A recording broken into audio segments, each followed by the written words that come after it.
Hello everyone. So here we are again for the next live. Thank you so much for joining me. I'm just going to wait a little bit till somebody confirms the sound and the picture. It should be okay. And then we will get onto it. So we have had a few lives. This is, I think, about the seventh. So it's amazing how quickly everything goes. Um, Week after week, it's coming up so soon, so quickly.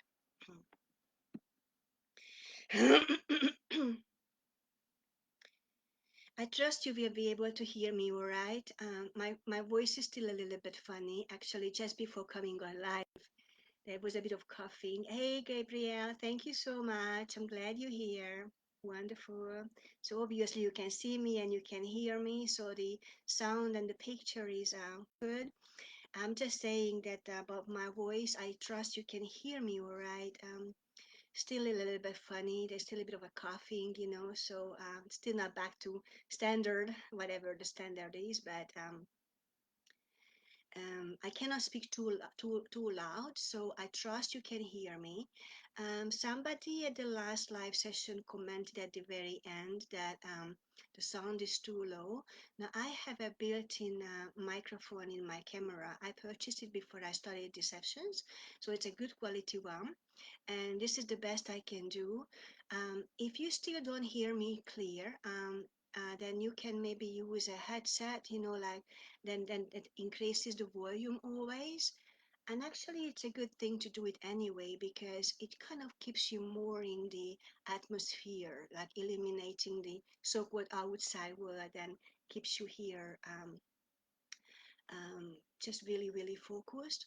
I did check with some others as well after that, and everybody was saying that the sound was all right.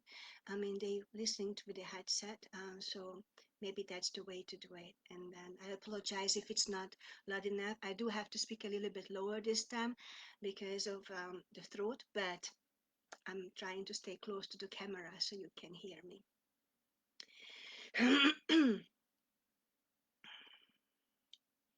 So we have got others coming on. I know for fact that they have been messaging and waiting to come on.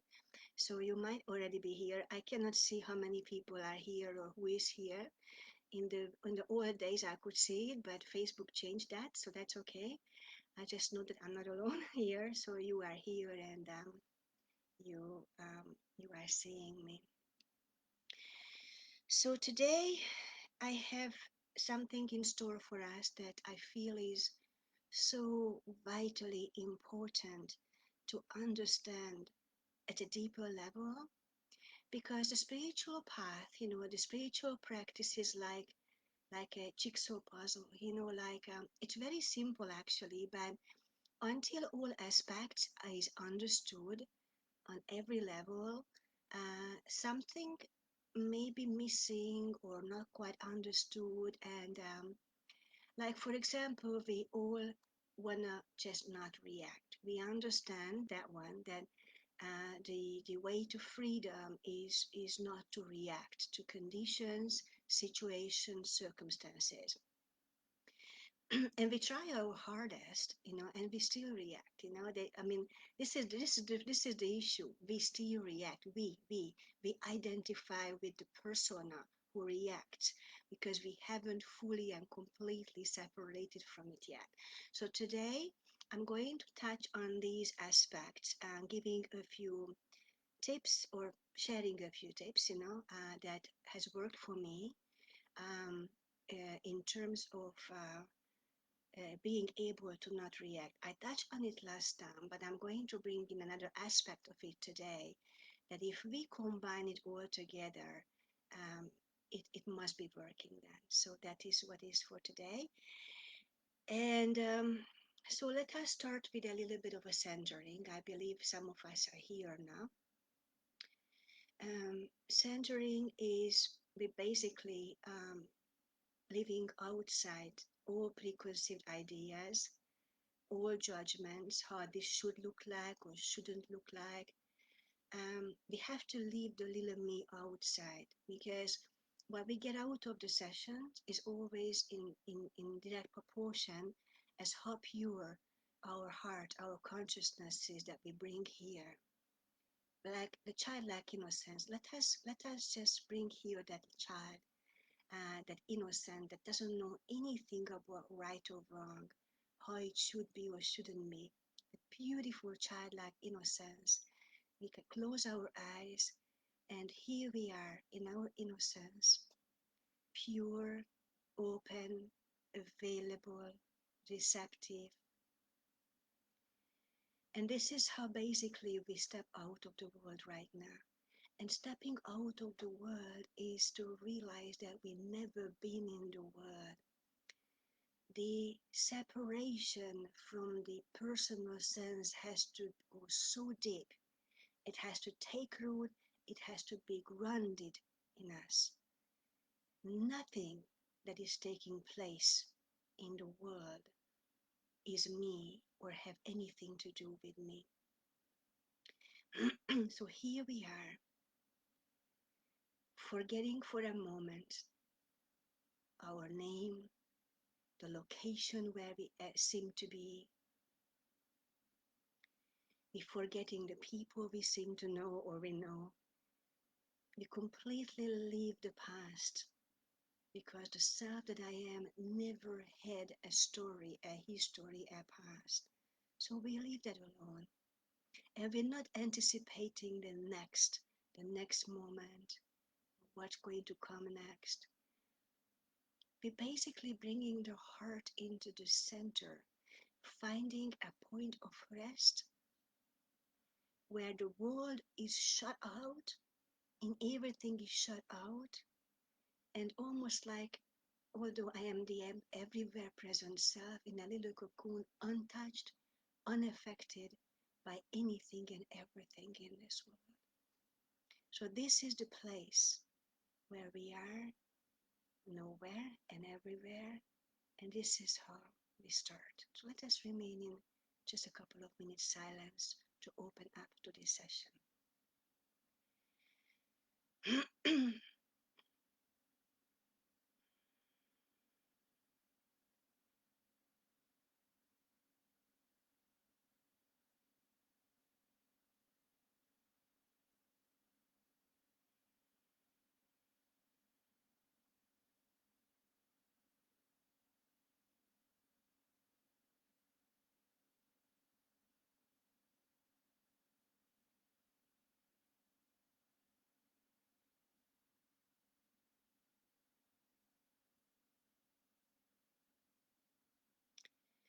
And while in this silent space with eyes closed, I would like to read out just one passage by Robert Adams.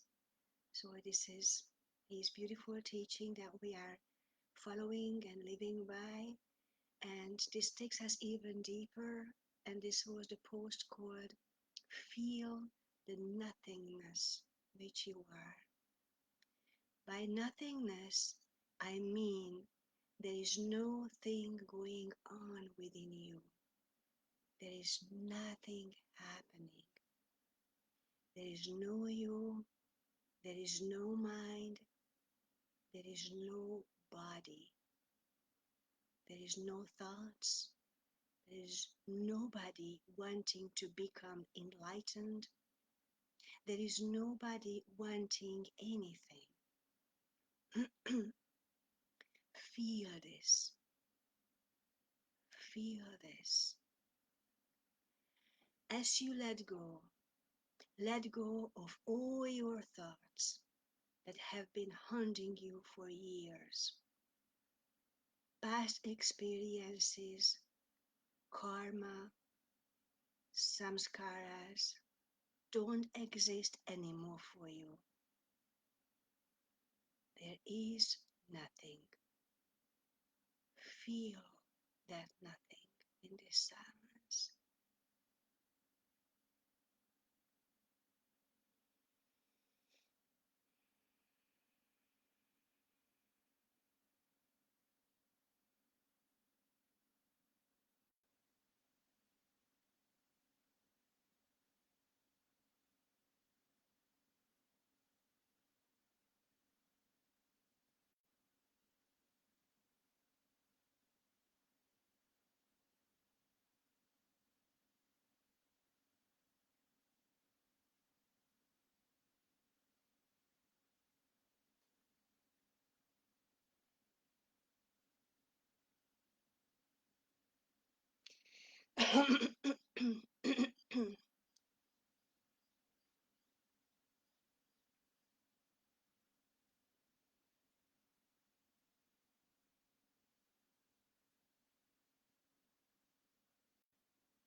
So that has started it all. Maybe I bring it a little closer as I'm going to read out loud the questions.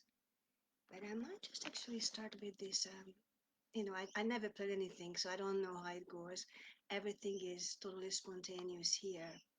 So we might just touch on this topic karma, to start the whole thing. Hi, Terry. Wonderful you joining as well. So just touching on this topic of karma to start the whole thing.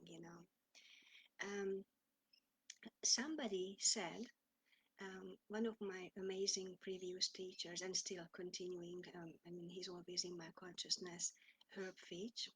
Hi, Sean.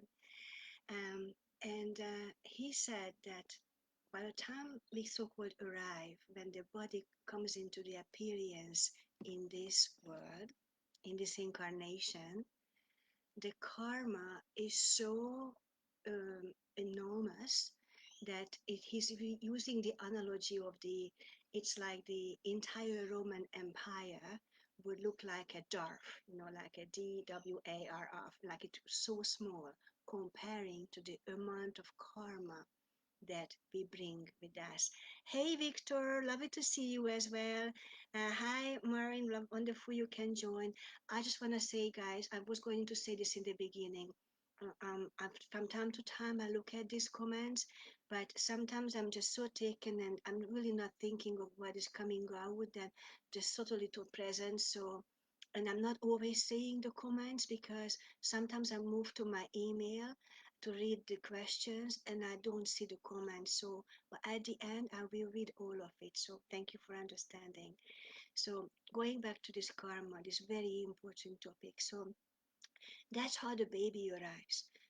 The pure, innocent child is so much karma brought from previous incarnations.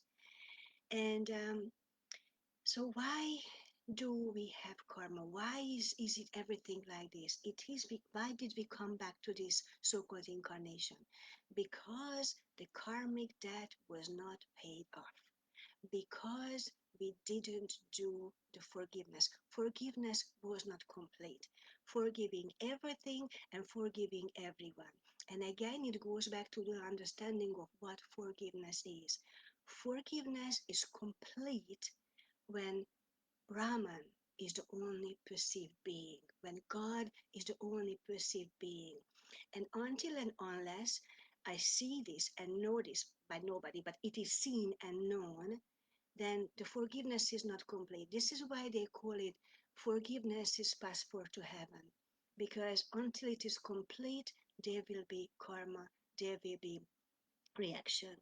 Now, what is required from us to live above karma, or not to accumulate more karma at least, is we have to live at one, in the consciousness of the one, with and as Brahman, the only one omnipresent, invisible, indivisible self. But how many times a day, maybe even hundreds, if we're really, really honest, do we fail to live up to that light, to that understanding, to that principle? How many times? Every time there is fear, there is anger, there is worry, there is judgment, there is resentment, there is a feeling of being disgraced or unfortunate. And Every time there is acknowledgement of lack and limitation, every time, even if I acknowledge and accept a so-called enemy, every time I talk of someone lower than as if she or he was God, I already invite karma. I accumulate more karma. Why? Because in that moment, I separated myself or the other from the wholeness, from the totality of the oneness. And having separated myself to it, then comes the suffering, the consequence of this action. With action, there is reaction. So we have to take this very seriously. And right now, we can even do the work right now, take an inventory in our consciousness and just look back on this day, just on this day. You don't have to take any other day. How many times I feared, I worried, or was concerned for myself or others. Because every time I do that, what I'm saying is God is not. A Brahman is not everywhere. Truth is not truth. There is sickness, there is disease, there is imperfection, there is not enoughness, or whatever. And every time I acknowledge that, every time there is a feeling response to that, because you see um, our experience is shaped by the feeling what we accept. The feeling, it doesn't matter what we say mentally, it's the feeling nature that is out picture, that is driven, every time we leave the so-called kingdom of heaven, the kingdom of God, the kingdom of truth, and we pay the consequences of our action. No, God punishes. God never goes anywhere.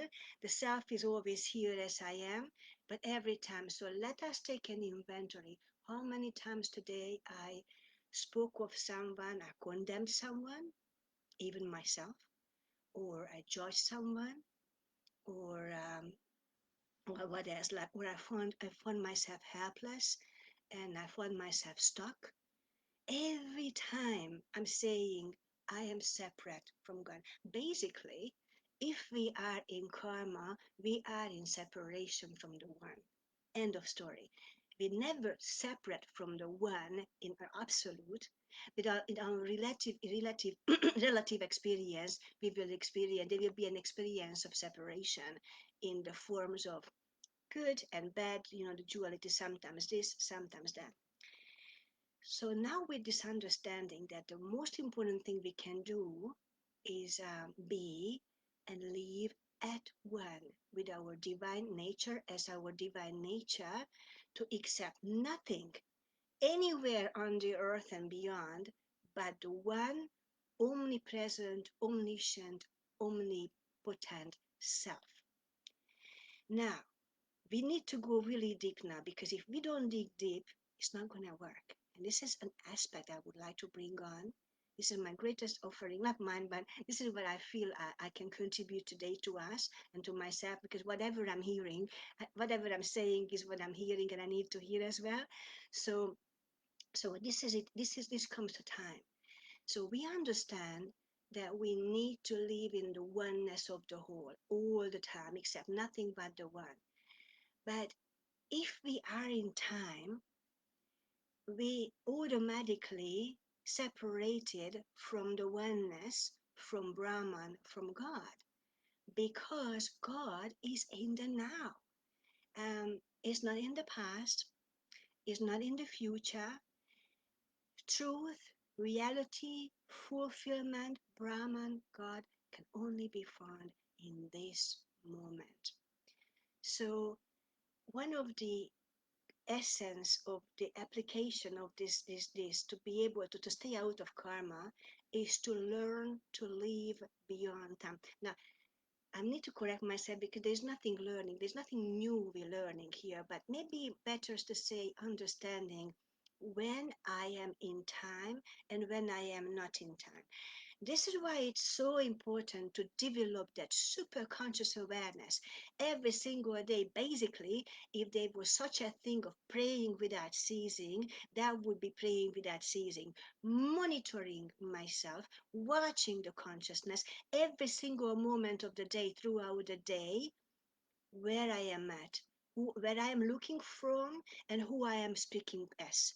Every single moment of the day to check, to see, to catch myself when I'm back into the little me.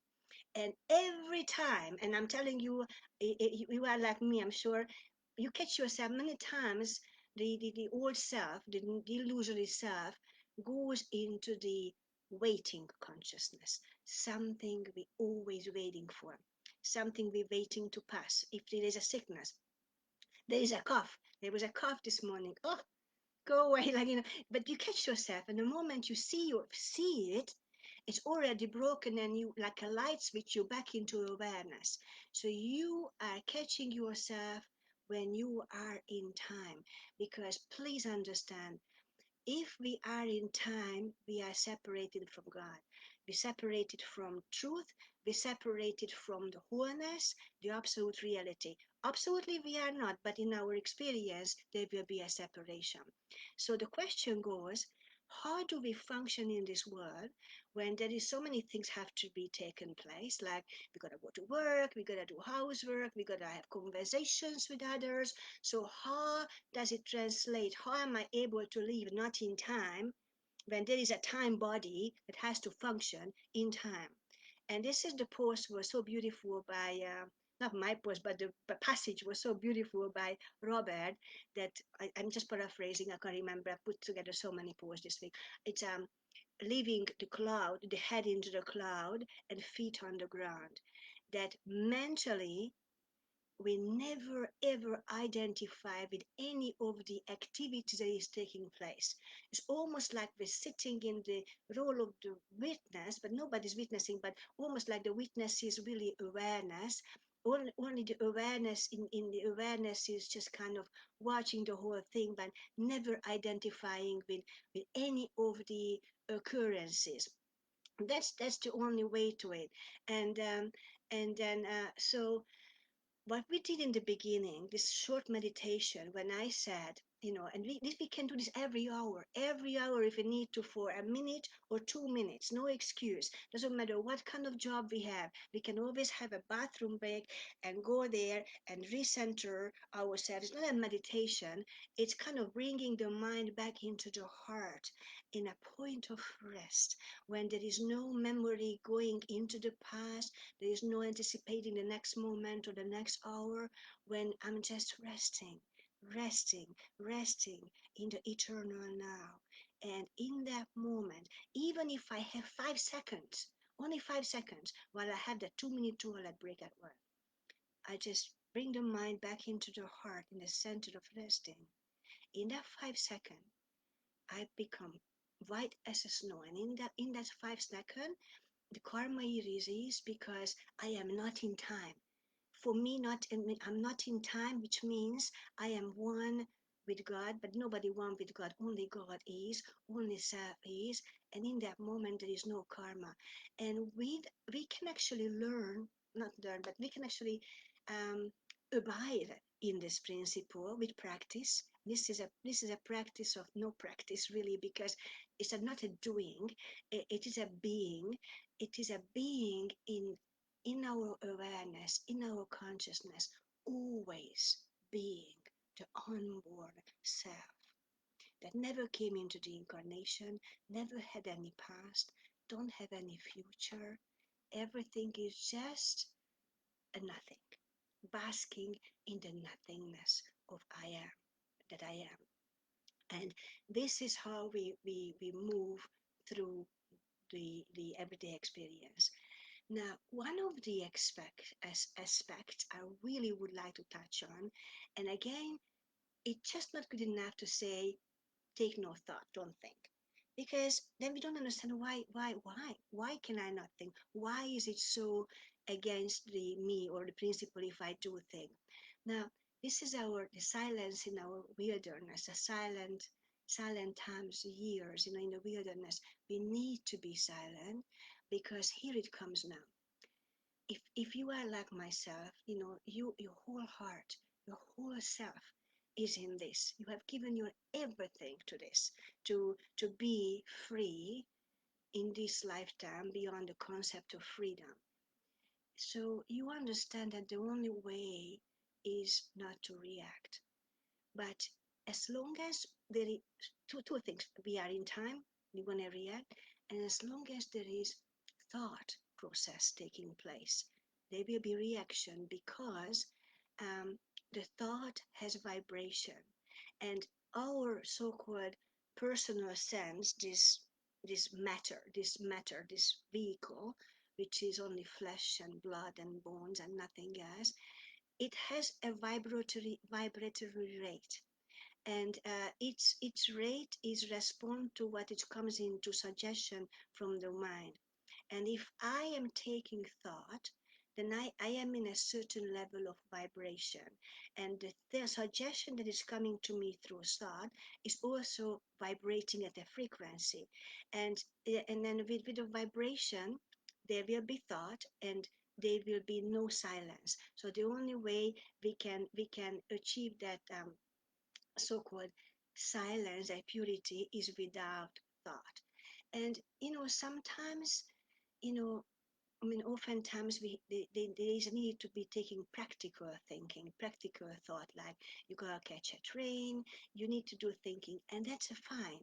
But we need to take up on very seriously from this moment on, if we are ever to achieve that state of no mind, state of no thought, is to say, for example, you say, oh, I feel like a cup of tea. That was a thought. You stand up, and while you're walking to the kitchen to get the cup of tea, there cannot be thought process. It has to be silence, nothing happening. Then you're making the tea. Maybe you take a thought, oh, I need to get the sugar or something, and after nothing. Or so basically, when there is no need for thinking, there has to be a silence, no thought. And the only way um, I there was an achievement of this to a certain degree in my years of practice is to develop that super conscious awareness of always watching this so-called person called Palma as if it was a neighbor. There is no difference. It's not me who I am. We need to watch this person that we identify as a she or a he or an it, not myself. It is a her. It's not me. It's not who I am. So always watching, always watching. We have to be so grounded and rooted in our essential self, in the timeless self, that actually after some time, it's not hard at all. It might feel hard initially when when they start, because the mind is so used to all the thinking process. But once it is tasted, that joy, that bliss that Robert talks about, you want to drop everything in this humanness. You want to drop everything for that eternal bliss for no reason whatsoever. As I said last time, the only time there was ever happiness that I felt, or it was any permanence, is when there was just no desire, not in time, in my eternal unborn self. And the more we so-called abide in this thoughtless state, the timeless state, the more this true nature expands as awareness into infinity. And in direct proportion, the personal sense and the identification with that shrinks, and until is no more and only the self is left. So this is what I wanted to cover. Hi, Eri, wonderful to see you here again as well. Just look at my messages. So this is the karma. Let me summarize the points again. Just four things, and one of them is we got to accept our divine state, our natural wholeness state as the only reality. As the only reality. Nobody's accepting that. There has to be an acceptance of that, a knowingness that that's the only thing. That's point number one. Because if I'm not perfect, if I'm not whole, if I'm not fulfilled, if I am not joyous right now, I never will. So we accept that right now. It's here right now, available, and only now. Only now. Not going to be available 5 minutes from now or tomorrow after so much practice. Right now. So that's number one. The second one is we leave time. We leave time. We understand our unborn self, and no time, eternity is the same thing. And with our head in our awareness, we live from that place while the body, the hands are moving, feet are moving, action taking place. I'm not doing any of it. I'm just watching. That's number two. Number three, forgiveness. Forgiveness of all things have to be complete. And they're automatically complete. We don't have to go through a list of forgiving things from the past and people and from previous incarnations, with the understanding that forgiveness is but the understanding that only the self is. And when that is the only perceived being in our awareness, forgiveness is complete. We're not holding anyone in condemnation, in fault, evil, bad. We're not resisting anything. We're not, we understand, and then forgiveness is complete. That's passport to heaven, isn't it? No heaven, but this terminology. And the last but not least, the most important is take no thought. And we understand that we don't, when we don't take thought, when there is no thought that is not needed, no practical thought, then when the suggestions from the world mind come, there will be no reaction. That's the only way we can skip the reaction. Because if there is thought and I identify with that thought, I will always be reacting, even to the good, even to the good or bad. The more we desire the good in this world, the more deeply we are in the illusion, because the good is just the other side of the bad, two sides of the same coin. We are beyond both good and bad in the bliss consciousness when we are not in time, when we are not in thought. And that is how, we do with karma. That is how we no longer accumulate more karma. But as we understand, even for these great sages, and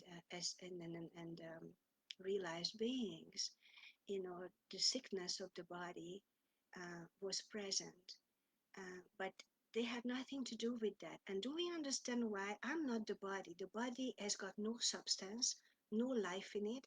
And I've just posted about 5 or 6 last night on the topic of the body. The body itself cannot even get sick because it has got no intelligence. It has got no life in it, nothing. What gets sick is nothing, but what responds or reacts to the sickness is always the mind based on judgment previously. Um, but there is none of that taking place. And so this is what I wanted to say about karma at the moment. Basically, being reborn is to come out of karma, to come out of karma or not to add anymore. Yeah, this is what I know I wanted to say something like when we pull the plug, from the fan, it still continues spinning. So the body has no life. The moment anything comes in time is already dying, because anything that comes in time has no life in it, no permanence in it, no nothing. So it's on its way to deterioration. So the body will fade away. Um, and if some people experience health, Robert says that in the next life they might experience sickness, because the pendulum will always continue to swing as long as the achievement of the no reaction takes place, absolute no reaction to anything. Then we are free from karma and no longer need to incarnate. So that is what I wanted to say on karma, and I think I've spoken long enough, but I didn't mean to spend so much time on this, but this is how it came because obviously it was important. So now, thank you for your patience. I'm going to go to the first question, and so that was a very good one. Actually, it might touch many of us. This is the beauty of answering the questions here on live because we can just take it to our own example or experience and just use it and see what is how it resembles to my experience, and it can be helpful. So thank you for your patience for listening to this one. And this is from Marcin, and this message came through a private message. That's why you don't see all the questions, because people for some reason like to send me private messages. Some of them come in the publicly, but eventually I still read it, so it's okay. So this one came from Marcin, and I meant to say in the beginning, my phone is turned on. If any issue with the live or disconnection or something, if somebody can just call me on Messenger. So my computer froze a couple of times, this week, but it should be okay now. All right, so I'm getting to the question. So there is something that I cannot understand by following Robert Adams. As much as his words resonate with me, but the situation in my life going on is something that my inside cannot accept. Being on the spiritual path for more than 3 years, I met a girl that I thought was on similar patch. It was amazing, sharing the insights, doing things together, and so on. But I could feel something is not right. And then, more than 3 months later, she told me that she had not finished her relationship with the father of her son. They all live together until her son goes to university, then they will split up. 2 years ago, her son was gone to university, and we are still hiding our relationship like two little children. Other than that, for our relationship to survive, we have to lie as grim her side. Nobody knows that we are together, only a couple of her friends. With all these years, I got to know that she has many traumas that she cannot let go, and she is so hurt and attached to her traumas that she cannot make a change that keeps that that she says it keeps will happen. Hiding our relationship, lying others is so painful to me, and the body cannot handle it. And of course, there are times that I get angry, I feel hurt and upset. Actually, these feelings never pass. She travels to see me once a week, which takes almost 2 hours. She stays with me a couple of days and she goes back to the other guy saying they are not together. And now, is this my karma that I need to go through even though my inside keeps saying no? Do I still have work to be done, or is this something that it should have been ended by me long time ago? That is why I am feeling this way. I have been on the spiritual path for many years. I have dissolved many conditions, and yet this is the something that doesn't go. And yet there is still understanding that the I it has been talking about, it does not exist. It's just a language barrier. I do apologize for such a message. We don't know each other. Your post and Robert Adams pictures make me hope, but I still think I am missing the obvious. I would appreciate anything, any words from you regarding above. God bless. That's nice. Okay. Well, I feel perhaps this is a topic. Relationships are a really sensitive one, and how often we wonder. We just want to do the right. We want to do the right action, right? Even though Robert said everything is preordained, we still need to act as if it wasn't. So we still always search our heart to remain in integrity with our being, and act accordingly, whether it's or preordained or karma or not. So we still do that.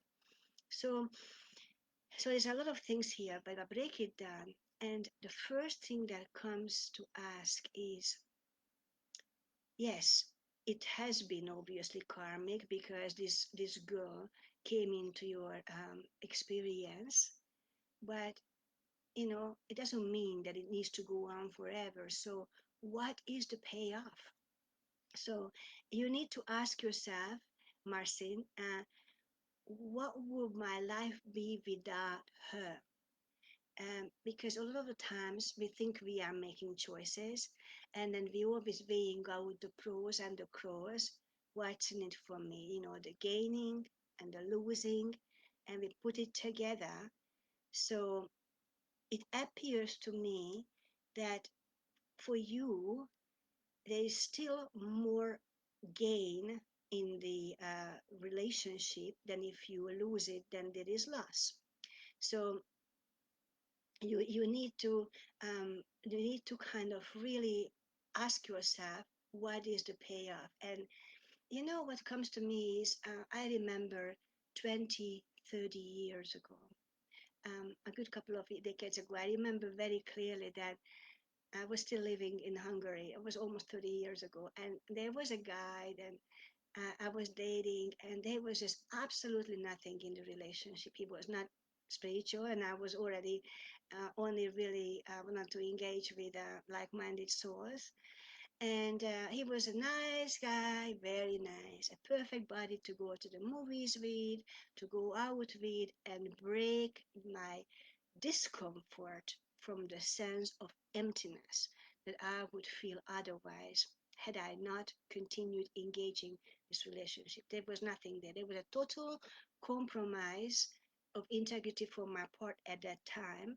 But that is where I was in consciousness, and I was not ready to there was no readiness to embrace the discomfort of the silence, because the silence is beautiful. But as I touched on this last time, when this whole world is collapsing for us, because it is bound to collapse, and none of the old ways are working anymore, and the old mechanisms, the coping mechanisms and all that, and there can be a sense of loss, a sense of total aloneness, and it feels like it's called the no man's land when there is fright, being alone, there is discomfort, and all we want to do is to disconnect from that non-activity and fill it up with activity. And by doing so, we perpetuate the life of the personal sense. That's how it continues, like by activities. It just continues to live, it continues to live. So at that time, that is what it was for me. So again, the answer is always within us. So, but I'm just kindly asking you to take an introspection and just imagine what it would be like for you to be alone. Obviously, there is a strong attachment to this way of living, even putting up with this. Now, you cannot divide interest when you truly say I am the self, and I accept, there's an acceptance of my whole being. You can't divide interest and then be the self only part-time. But the self is not hiding. uh, you know that is one way to see that we are feeding the personal sense of self when we feel the need to hide things from people, or being afraid of not being honest. And you can get away with these things for a while in the unfoldment of your experience.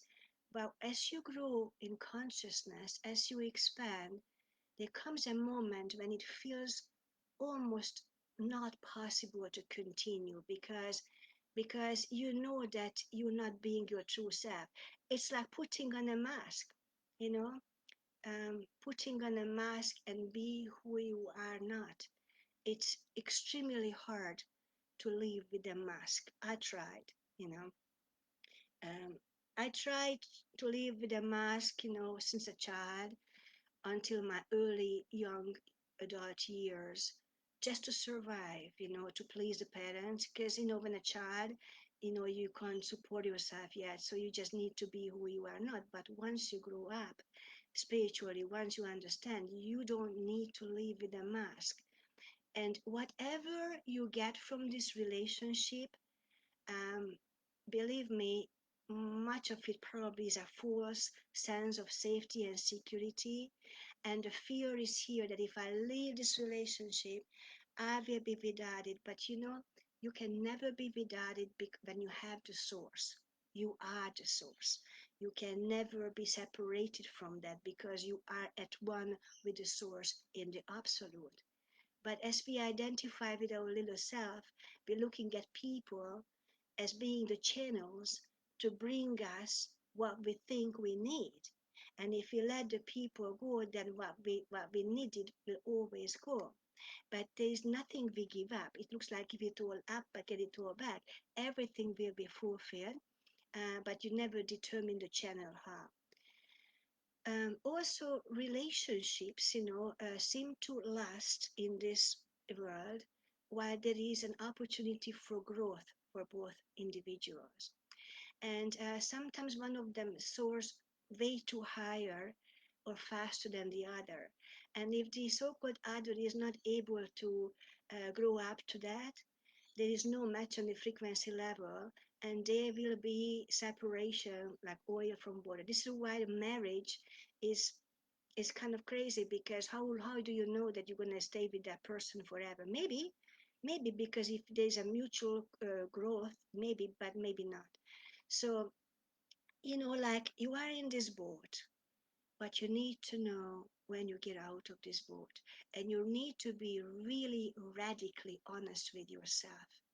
And I really feel intuitively it's about the silence, it's about the aloneness, it's about the fear. What am I going to do with myself with all those empty hours or empty days or something? But on the spiritual path, most often, most often, I would say, grow when you are by yourself. That you need, and you can take in put in so much time into everything you want to, you need to, into listening tapes, into your active silent times, and that is when you grow the fastest, I feel. I know that when my partner of 20 years was taken 2.5 years ago by cancer, it was the biggest death experience I kind of experienced in this lifetime.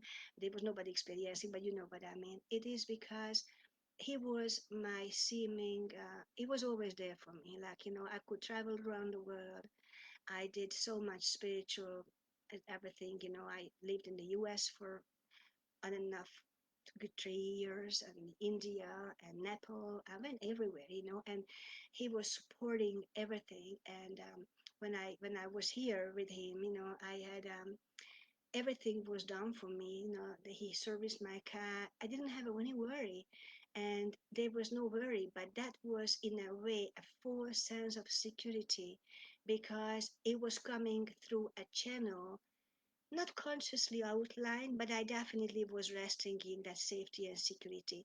Now, all that had to be pulled from under my feet, so that I would know that humanly I'm nothing, and that everything is nothing changed. Everything is still fulfilled, but not the way it's outlined. So, him leaving this planet earlier than anticipated was the greatest gift that I received in this lifetime. It was the greatest difficulty, and at the same time, it's the greatest gift, that I received.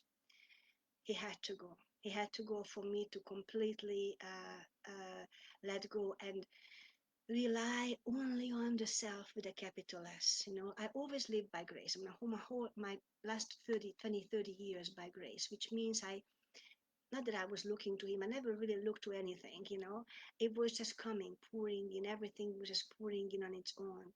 But after he was gone is when I truly, truly, like, it was just total grace, like no reliance on any person. There was nobody left here. I was left so completely alone, like, because I was in a state, and I'm still am in Australia, where our friends are not here. We used to live on the Gold Coast in Queensland. We recently relocated here. So we don't have friends. There was no friends. There were no family members. There was nothing. Everything was gone. But one thing that wasn't gone, it didn't come and cannot go, is the self I am. And that can only be discovered sometimes in the deepest, darkest hellhole, to find that the hellhole never existed. It was only but a thought to a person who also never existed. So this is a journey we go through. So let me have a look at this question so I can move to the next one. Um, yeah, I think this is what I can say to you is be in integrity with your soul, with your being, and what it feels like to you. Hiding is not in integrity, and by all means, I'm not calling it bad or wrong.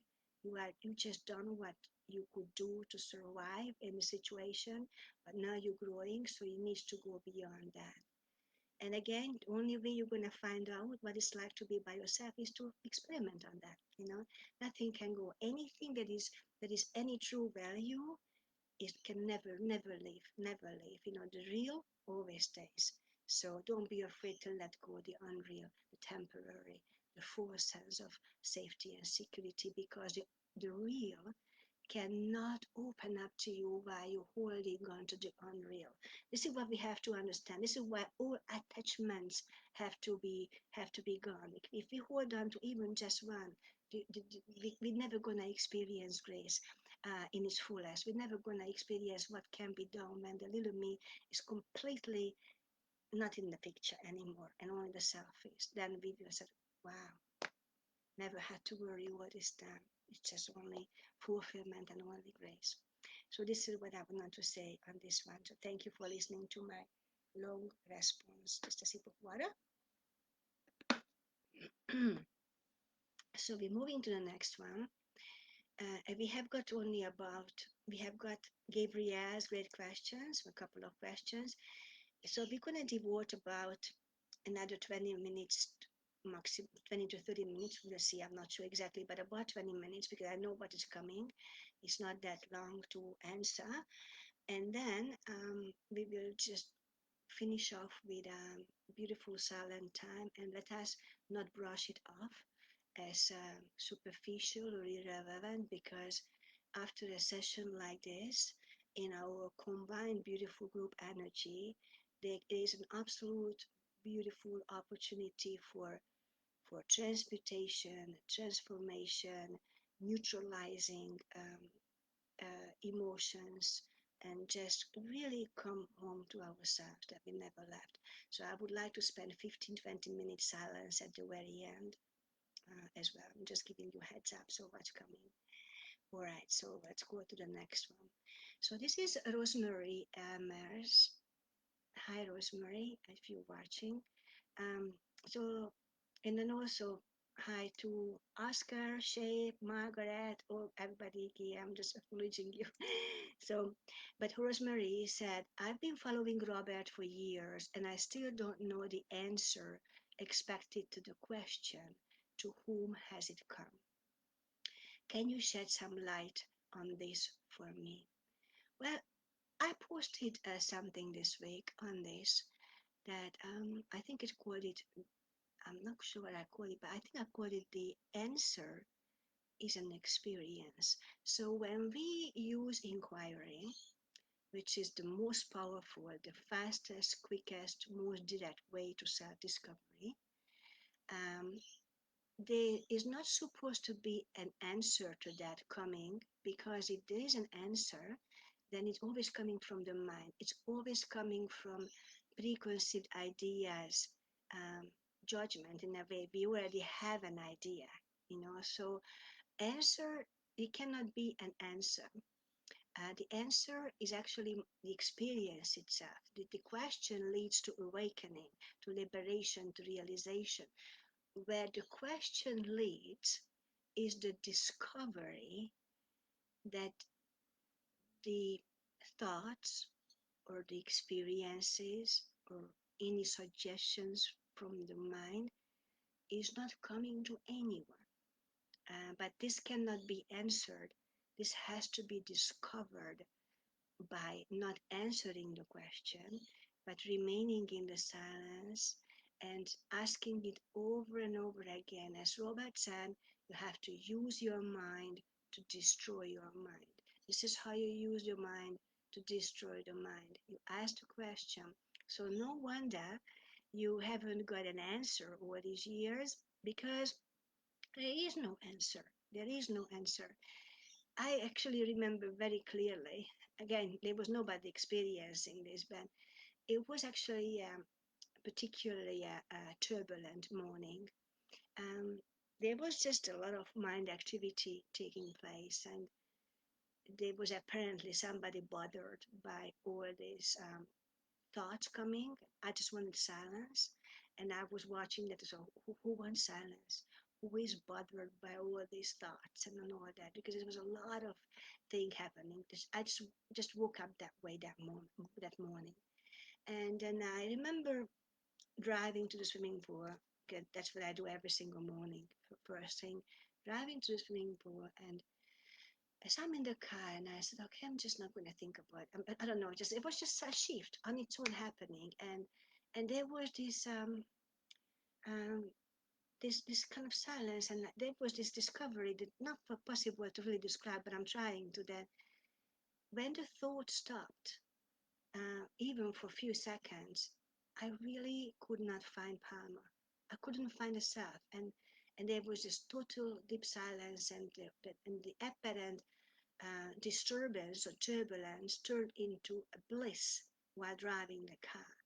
And all that was is I just asked a question to whom that is happening, and when it was just nothing, it was just I just couldn't find Palma, and I knew without a shadow of a doubt that not that I knew, but there was a knowingness that it happened. It occurred to nobody. It was just imagination, and I also posted on this one yesterday that they're not between consciousness and the body, like it's all an imagination. It was nothing. So as you continue with your practice, with this self-inquiry, it's inevitable that sooner or later there will be a confirmation from within that it comes to no one, and what is left is the self. So that's my short answer to that, if that's okay. If any more you would like to know about that, please let me know. And then we got Terry, and after that just a couple of more, and it's over. So Terry, you're here from London. That's great. Or maybe not London. I know you're from UK. So so you're staying up late tonight. So hi Pama. Negative experiences, thoughts, feelings, anger, and righteousness can bring us from resting as awareness back to the mind. Concepts and point of view then take over. I know that joy, happiness, and accomplishment can also bring us to the mind. One feels bad, one feels good. Should we just go with the negative experience appearances and not try to change it and just accept? Is it possible you could talk about this Saturday on the live? Thank you. So So as you know, what we call to do is not to drop the condition, but to drop the mind. And what we need to catch here is the greatest reason is that absolutely we're not resisting, because we cannot resist what is. If you resist, will persist, and then you just accumulate more karma because you react to that which is not. However, yes, there is acceptance, but let us understand that the acceptance is not that the so-called negative condition is there. The acceptance is the reality that is there, that behind it all, no matter what the five senses testify to, no matter what the suggestions are, only God is, only the self is, only I am is. And that's the acceptance. But you cannot say that you accept it, because if you say I accept it, then you are a subject, and you accepting an object as something, and you're back to duality. So this is why that the highest sadhana is always the beingness itself. Cut everything and just be, be. You're accepting that only wholeness, only perfection, only purity, only perfection is here. and everywhere, because only the self is here. That is to know the nature of the self. And if it is an omnipresent self, which it is, then there is no place, there is not even a tiny little corner that can be anything other than wholeness, completeness, bliss, fulfillment. And that's the acceptance. That's the acceptance. That's all we accept. So you're not reacting. And then I don't know if you joined us from the beginning. I went through the way not to react is to be in this timeless state, in the now, eternal now state, one with Brahman, one with God, and also in a thoughtless state, because when you are in a thoughtless state, then you are in a state of no vibration, and no vibrations coming from the world mind can touch you. There will be no reaction because you are, thought is a vibration. If you are not in thought, you're not in vibration. When the suggestions from world mind come, they will hit up against a wall, and there will be no reaction. You're just resting in and as the eternal self, omnipresent, eternal, indivisible self. So that's the acceptance. That's the acceptance. So thank you. I trust that answered your question. So there is a couple of more, and I'm coming to you as well. Coming, I'm gonna get to you, Gabriella Farna. Just one more. Rick Lee says, "Sorry to bother you, but I don't grasp the part that says, 'To whom does the world exist?' Only to no mind. I thought Robert Adams' teaching were that a person suffered if they believed they were a mind and that the world exists to them. Thanks in advance for any light you can shed on my question. I really struggle to understand Robert Adams' teaching, but I definitely try. Look, I salute you. I really salute you. I appreciate you. Thank you for being here, because whoever is here in the Robert Adams side has done a lot of work in previous incarnations, and you are a candidate for freedom in this lifetime, so to speak. If you can just persevere, if you can just understand what the right sadhana is and then abide. And the sadhana will vary depending on where you are in consciousness. Some of us doing the inquiry, which is the fastest, most direct way, and some of us are just watching, being a witness, and some of us are using mantras and all kind of things like that. And that is a wonderful, important way to quiet the mind. But by all means, try not to fast track it by quitting this, because if the mind hasn't quieted down to a certain degree, then when the suggestions come to you, they will be, you will not be able to withstand it. They will be collapsed. So why do you need to do the sadhana? You need to do sadhana. And my experience has been that these practices, you don't have to stop them. They just fall away on their own accord when the mind, when the state of consciousness is ripe enough, mature enough, when the mind has moved to the heart to that degree, it's kind of almost always at rest in the heart. And very rarely there is noise, suggestions, disturbances. And then even when they rise, they're seen, and the minute they're seen, they're gone. So just continue your sadhana, and then at the end, we get into the boat. Um, but we need to know when to get out. But you're not getting out as a person. It stops on its own, on itself. So for you to answer, Rick, like I have to go back to your question because now I just kind of distracted myself a little bit. So who suffers the condition? The mind and the person is the same thing. Um, what makes up the person is the identification with thought. When the thought is no more, the person is no more. But when there is no thought, there cannot be mind, because the mind, all that has to do with the mind is a bunch of thought, accumulation of the thought. So who suffers the condition? And then Robert said that I understand why you are asking this. Like the conditions only appear to no mind, and it might be a bit of confusion because until now, we understood that the only one that suffers the conditions in this world, the suggestions, is the person, which is the mind. And now he says that this. I'm just paraphrasing. I don't see the word, the line now. That all these conditions appear to no mind. What he's doing is he's cutting the whole lot at the root, because there was a stage in our unfoldment when we said, oh, I get it. So all these conditions, all these sufferings are only coming to a personal me, which is same as mind. And now he's saying it's coming to no mind, because in the deepest truth, in the deepest sense, there is no mind. So the conditions are coming to no one, to nothing. It's a big nothingness.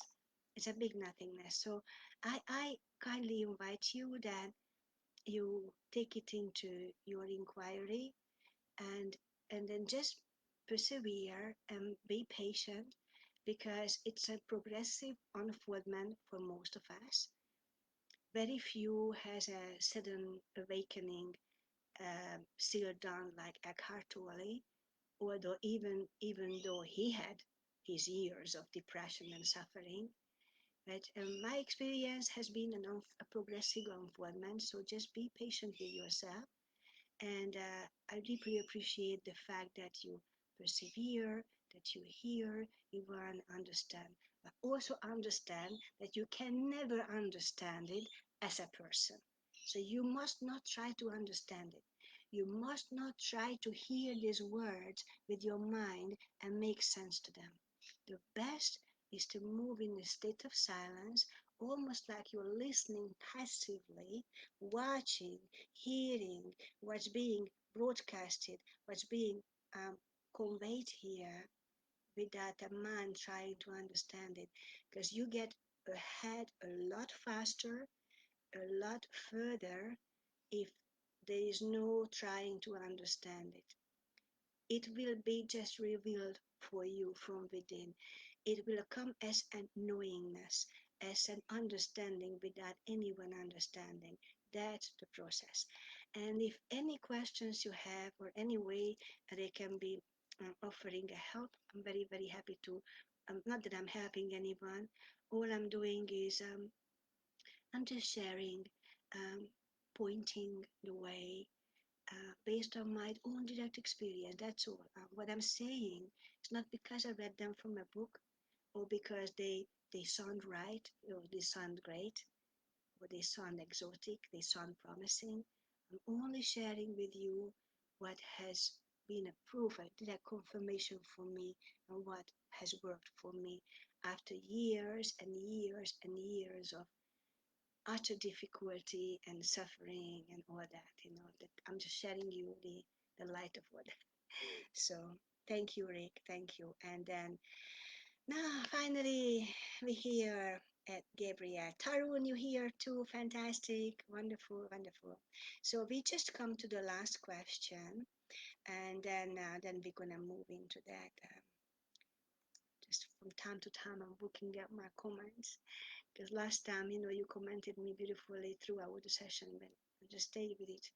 I didn't disconnect from the flow that was taking place here. Okay, Gabriel, thank you so much again for your questions. I was wondering for a moment, oh, this week, no questions coming from Gabriel, but no doubt about you. You're here, fully present. Your presence is so appreciated. Thank you for the great questions. So, this time you sent it privately, so that's why nobody saw it. I don't know, people like sending me privately. That's okay. So, all right, here we go. In your excellent post to the group titled "The Signs of Making Progress," Robert says, when you get on the spiritual path, many times life comes along and pulls the rug from under you. This is to make you understand that as a human being, you are nothing. It doesn't mean a thing. This is why so many people tell me, Robert, since I came to you, things have gotten worse in my life. Is it ourself or absolute consciousness, the absolute reality that we are, that pushes us to leave those even more possibly unpleasant events, giving us the opportunity to recognize ourselves, give ourselves a wake up call, a new opportunity to realize who we are? Or is it our karma that pushes us to experience these events? Our true being tends to act this way, pushing us to live the experiences that bring us closer to our fulfillment, or does it act more neutrally, letting all our karma mature? Or is it that an aspect of our true self, when our karma is already weak enough to be a great obstacle to our growth, can intrude into the life of the ego or walking self, creating circumstances that push it closer to awakening? So I'm going to break it down because I know it sounds a little deep. Just have a deep, but a very good question. So the question is what you're saying. The essence of the question, just to recap, is it the self that is pushing us into circumstances to make us grow, to make us seal this done in this incarnation, or is it a result of our karma, the accumulated karma from past life, is what is resulting now? What I can tell you that up until I deeply engaged with Robert Adams' teaching, I I I used to think that initiations, for example, were true. I used to feel, I put it this way. So when about a year and a half ago exactly, when that sickness started, that I couldn't leave bed for months, and I couldn't get back into my car, into job, and I found myself in utter aloneness and lost and everything. Um, I interpreted the whole thing like, okay, great. So I must have earned this throughout the years of my consecutive devotional practice. I have earned this high initiation into total mastery because that was the teaching that I was impressed with and by previously in the Christian mysticism, which I loved and still very close to my heart and eternally grateful for all of my teachers. And but that is how I translated it. That is an initiation. However, after Sean sending me the book, Silence of the Heart, and exploring the book, I came to realize that there was still a residue of a personal sense, a remnant of a person thinking that can be initiated into anything. So then it dawned on me that there is no initiation. There's nobody being initiated.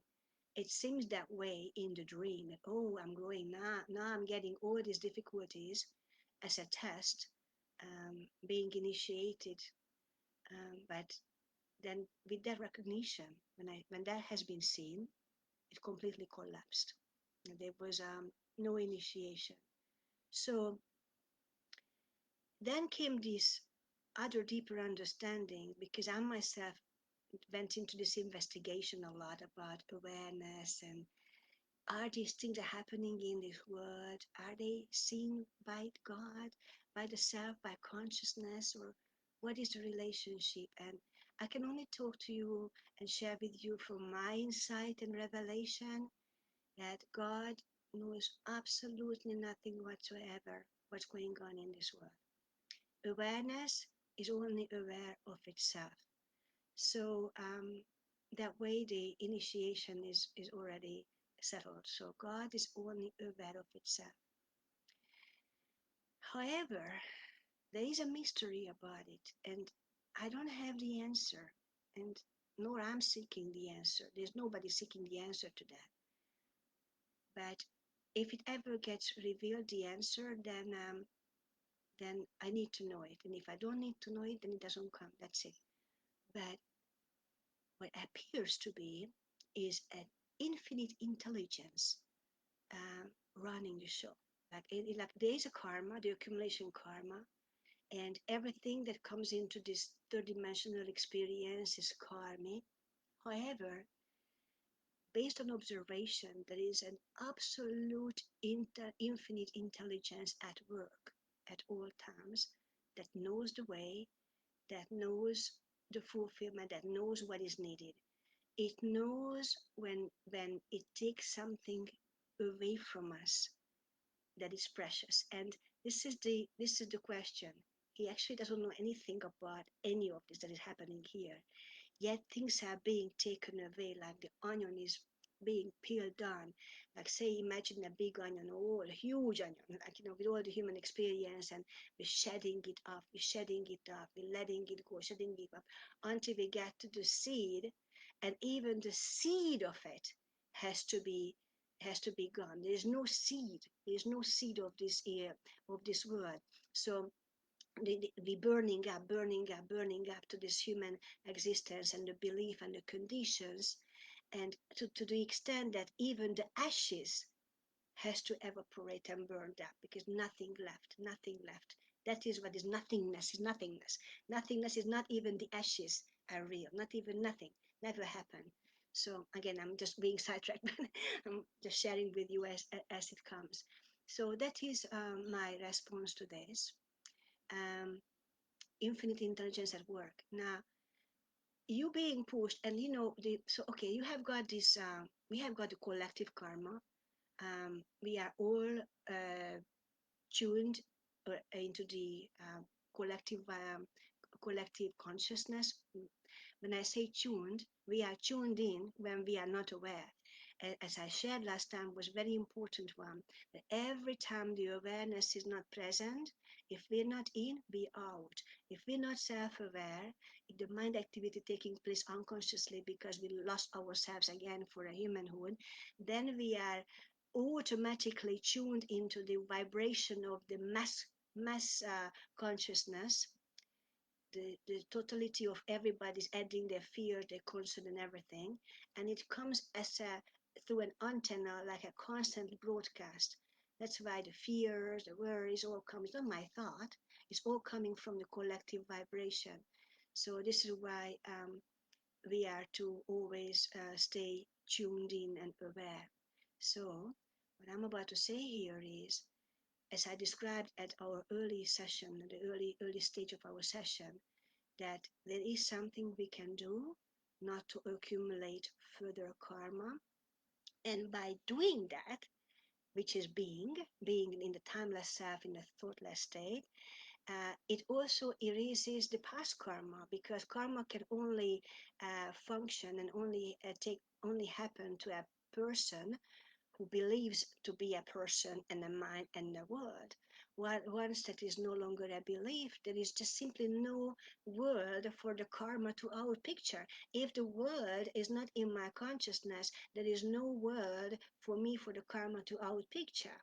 Then there comes the, okay, then why people are sick and limited? Because I pulled the plug on the fan, but the fan still is spinning and slowing down. So it could very well be that for a self-realized being, till the last breath he takes, there will be the appearance of symptoms and then physical discomfort and all that. But inside, in a consciousness, that beingness will be free. So that is what we can do. And again, in the moment, every second, even in just 5 seconds, we're able to hold nobody, but awareness is held as a timeless self, unborn self, the thoughtless state. Then in that moment, there is no karma. In that moment, there is no adding karma, no past karma, no nothing. And if we can just take that with us throughout the day, to remain the awareness while the everyday chores taking place, then everything will change. And then the so-called next karma will be different because it's already, see, as it is today will be my tomorrow. If my tomorrow, if today is like this, my tomorrow will be different. So in that way, it can be changed. It can be altered. The karma we're talking about again. So that is my answer to this, Gabriel. And there was just one more question left from Gabriel, and then we're moving into our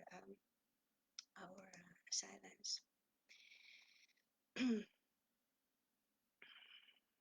So let me just find the question. Here it is.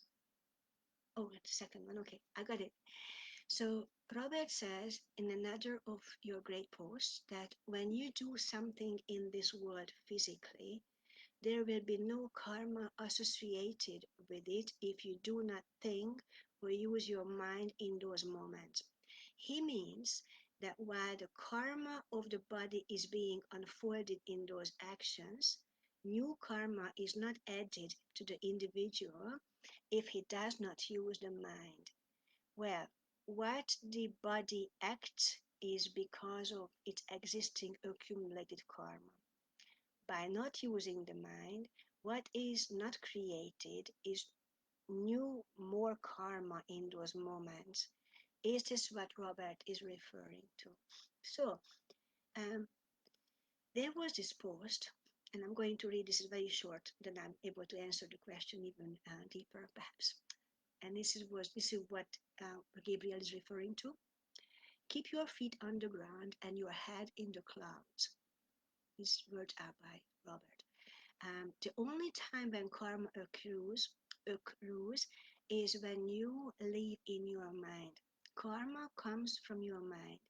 So when you are doing something in this world physically, there will be no karma attached to it if you do not think about it mentally.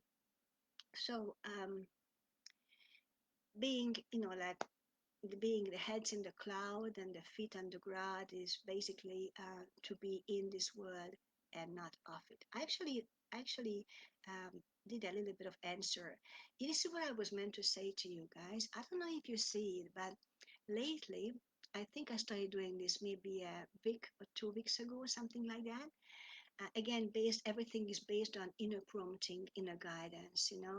I wasn't doing this before, but now when I put up a post, that I can just see, I can already see the questions coming, the not understanding, the confusion and all that. So in order to, I mean, you can still express your confusion or questions about it, but to eradicate that or minimize that, I already add my interpretation of that a little bit more to bring it home even closer, even deeper.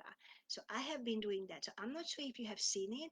I got a lot of response to it, like 10 people usually acknowledge reading those, and maybe a lot more reading those added thoughts of mine, which is in the comment section. So I highly encourage you to have a look. I start them with three uh, prayer like this, and then I go so you can see there's something coming from me and adding my thoughts or something just to clarify, because sometimes also I need to clarify, I feel, because I post very short passages and they're coming from an enormous long transcript, and sometimes when you just see the passage, it's like seeing through the keyhole. You only see what's being conveyed in the passage. You don't see what is connected up to it beforehand or what comes after that. So that's why sometimes I clarify it. I still like to put it in a picture message because I think they're wonderful, have been for me, to save them on my phone, and I can always go back to them and anytime. So that way you can save them. So in this analogy, in this particular example, what Robert was using an analogy that is for you to understand what it means. I'm just responding to that, Gabriel. Like he said that it was a robbery taking place or somebody attacked him physically. Um, we know the truth about the being. We know who everything is, and nothing is happening, and there's no evil and no bad. However, in this world, the body moves in this world, and we can't be used as a doormat. We need to speak up for ourselves. We need to sometimes defend the body, if it is attacked. And he used the terms that if somebody, actually, he didn't say this, I'm just saying it, pointed a gun at his head or a knife to his head or to his body, he would try to take that from the person. And because that's a natural automatic response, how we respond when the body is being attacked or targeted. But inside, he would remain the epitome of love and compassion for this person. So, in other words, he's responding to the situation without reacting. Mentally, he remains a zero. He remains as the unborn self, not reacting, not acknowledging anything that's happening. Physically, he's responding to it.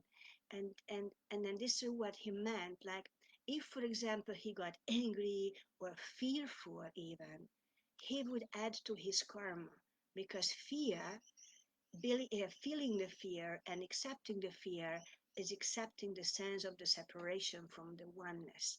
So obviously, karma is automatic consequence, of this acceptance.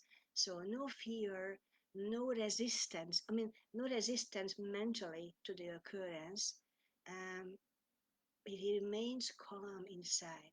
Or another example I can use, I've seen my sister um, taking on this, like because she was bringing up the children by herself, so it was a lot on her. And one of them was especially a difficult child. So there was a lot of tantrums, a lot of difficulties. And she used to, when there was an argument or an issue, which was every single day, like screaming and all that, and she would always get really exhausted because she would respond, she would yell, she would call her on names, and she would threaten the child, and she would really react to the situation until she realized that by reacting this way she gets so exhausted it takes her hours to recover from the argument. So she recognized that she needed to protect herself and not to get wear down from the argument. So then, next time the child, my goddaughter, did something, and then that way she still disciplined the child. She still said what needs to be said because you gotta bring up your children. You gotta you know educate them and all that. You know what I mean? But inside, she remained totally calm. And that was really beautiful to hear that from her, that she got that inside. She acted on that inside. She didn't even know that by that, she actually stopped her karma. No more new karmas were coming. Whereas every time she reacted, she became angry, she felt helpless, single parent and all that. Um, and then because every time we feel helpless, every time we feel unfortunate or disgraced, we're saying that I'm not one with God. I am not Brahman. I am a separate being, and that's why karma comes. That's why the punishment, so-called punishment, comes. It's self-inflicted. No, it's self-inflicted due to our reaction. So this is the other example I could use. That this is what Robert means by not reacting. I think I spoke so much about karma today, and maybe even earlier on I covered some of it. If anything is left or not clearly understood, I kindly invite you to inquire about that, Gabriel, or alternatively, like always, all of your observations, questions are always welcome. As I always say, these fuel these live sessions, and they bring on more questions and more we go deeper into it because it's not enough to know the tools. It has to be an understanding of how to use these tools, and this is what we clarify At these sessions, we go deep into it. Okay, I'm just seeing a question before we go to the silent time in a couple of minutes. Maureen is asking where our memories exist and come from. Well, the memories are, again, um, it's the mind, isn't it? Like everything is stored in the mind, and the memories are only here when the thought activity is here. So you can actually experiment yourself when the thought activity is not present. When you are silent, you can just even give it a go right now. You're silent, you're just aware, the mind is in the heart, resting. Then where are all your memories? Where is all the past? It's nowhere, nowhere to be found. I'm not to say this, you are to discover this. The memories are only in the mind. Like everything is on the mind. The whole world is an emanation of the mind. Everything is an emanation of the mind. And when the mind is not, which is not in truth, then the world is not, and it's only just the pure um, being, nirvana, Sachit Ananda, Brahman, bliss consciousness. So that's where the memories are. It's all projections, all about the thought. And when there is no, a thought might be coming, as long as there is no identification with the thought. That's what matters. You're not saying my thought. In fact, I kindly invite all of us to stop using my money, my car. I have nothing. Everything belongs to the one. Only the one is God, the self, and everything belongs to the one. I have nothing. Nothing, nothing. I am nothing, nothing. So total, absolute, no attachment. So let us just not continue, or give it a go maybe if we can speak in that way, that we don't use my car, my body, my life, because I don't have a life. I don't have a life apart from God. There's only one life, which is only one existence, and that's a blissful existence. So you're not using mine, nothing is mine. And that is another tool to disidentify with this so-called earthly experience, the body, the mind, and the experiences. So I think I pretty much covered everything, just like last time. We are into an hour and a half. Thank you for listening to me with such patience. And now we're going to move into about a 15-20 minute silence, which I will begin to guide in the end.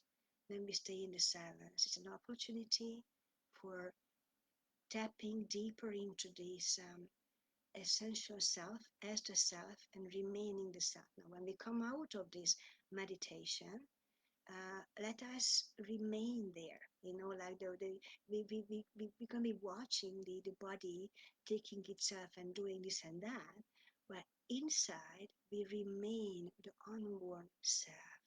We remain in the timeless realm. We remain in that thoughtless realm unless a practical thinking is needed. And and then that is what I kindly invite you to do. So before we move into, because it's been an hour and a half, I suggest we take a couple of minutes break. So if you need to use the bathroom, so you're comfortable, because you really want to go deep into this silence, like you don't want to have any discomfort. So I'm just going to step aside myself and come back in a minute or so, and then we get into this last part, the silent part. Okay, so I'll be back in a sec.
All right, so perhaps we are back and ready for this beautiful silent time.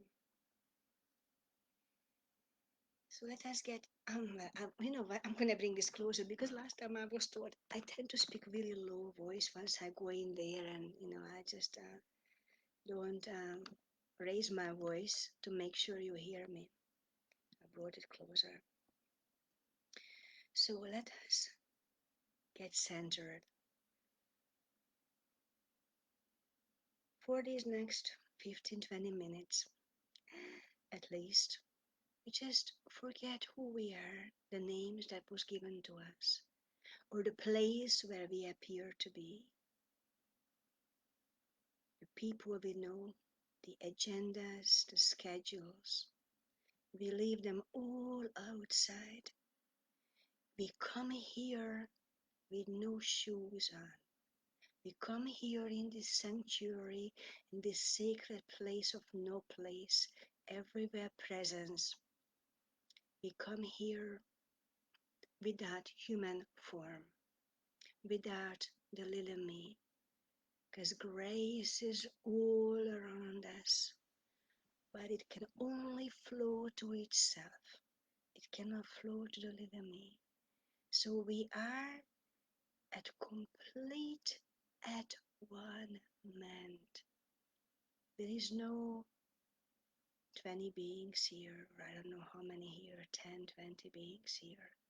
There is only one being here, there, everywhere. And that is the self that I am.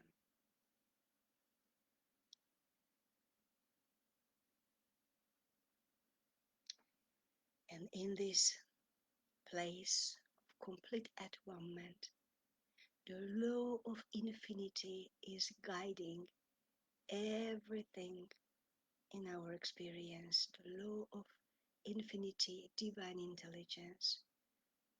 Karma is not in operation because I am not in time. I am not waiting for anything to come or to go.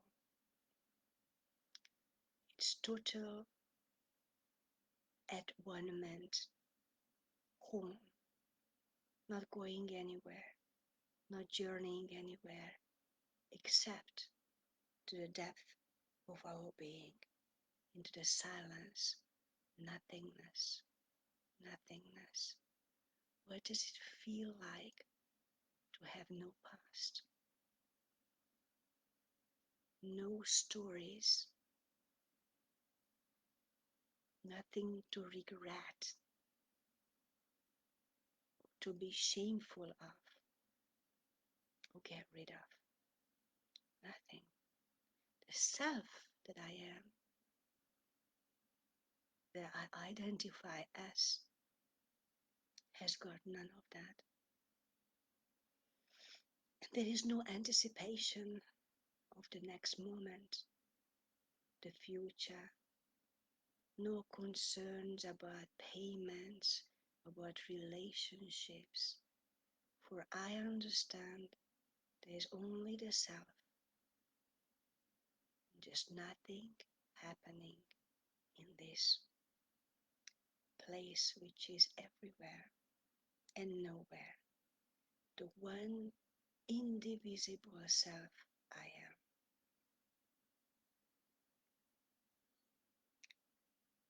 All the qualities of God, all the qualities of Brahman, which are actually beyond qualities, but say bliss, joy, fulfillment, are right here, right now. It's an impossibility to separate from that if there is only that one in consciousness. What I thought I need, I am. What I thought I want, I am. There is nothing in my consciousness, here, there, everywhere, but Brahman. In this way, karma is wiped out. No new karma, just resting. This is what the meditation is all about. It's not a doing, nobody doing. Awareness is aware of itself and resting in the center of the heart.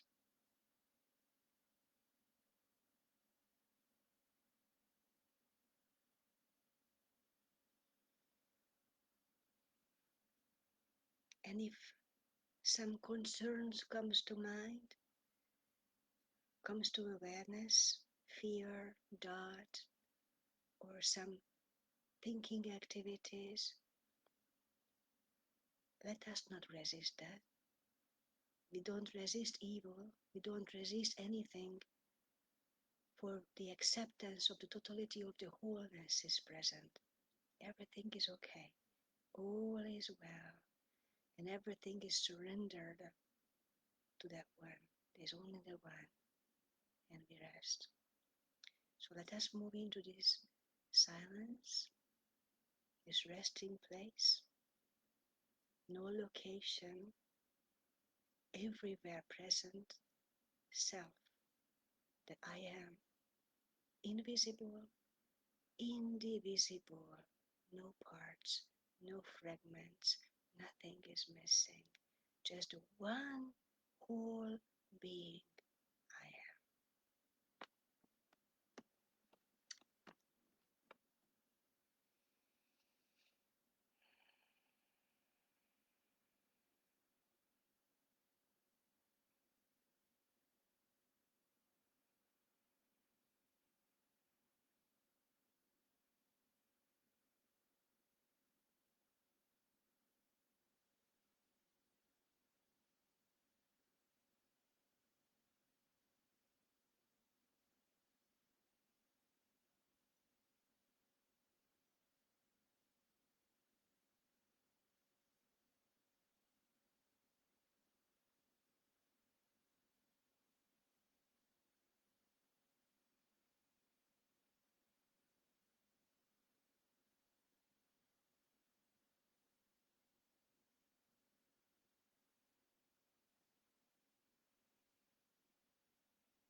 perhaps we feel a sense of peace, a sense of quiet.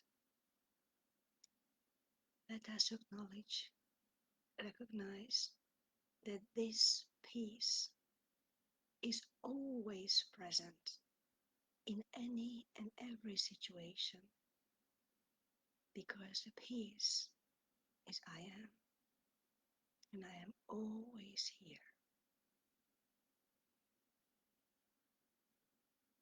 Joy, bliss is always here for no reason whatsoever, because I am that. Wherever I am, peace is, harmony is, joy is, bliss is. That is all there is, because I am is the only one here, there, everywhere.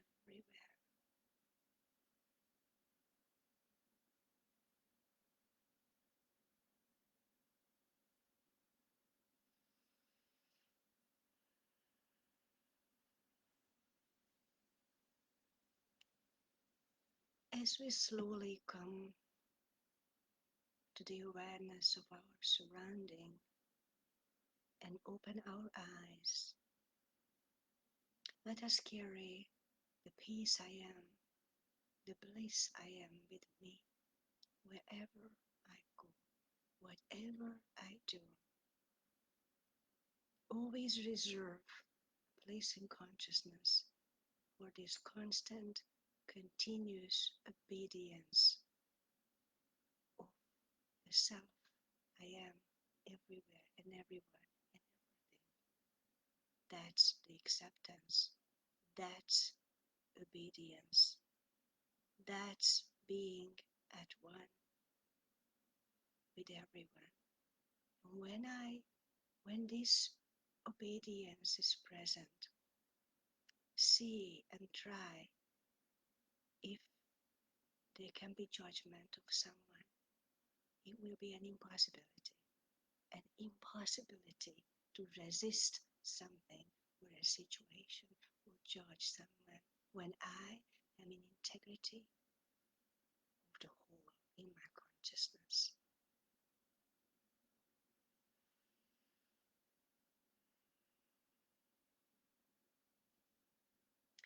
So thank you so very much for joining me or watching the replay of this live. And I could stay here longer in the silence, but I know it's new to this group, so I don't want to overdo it. Um, but perhaps it will increase in time later on. So thank you for your questions, for your beautiful live presence. It's deeply felt and appreciated. All of your questions, and any topic you would like me to touch on or discuss, they're all welcome. And then I shall see you again. I'm just seeing a comment. Oscar, hi Oscar, so good to see you. You're always here. Such a beautiful, dedicated um, being. Always has been. We all are. Whoever is here is all are.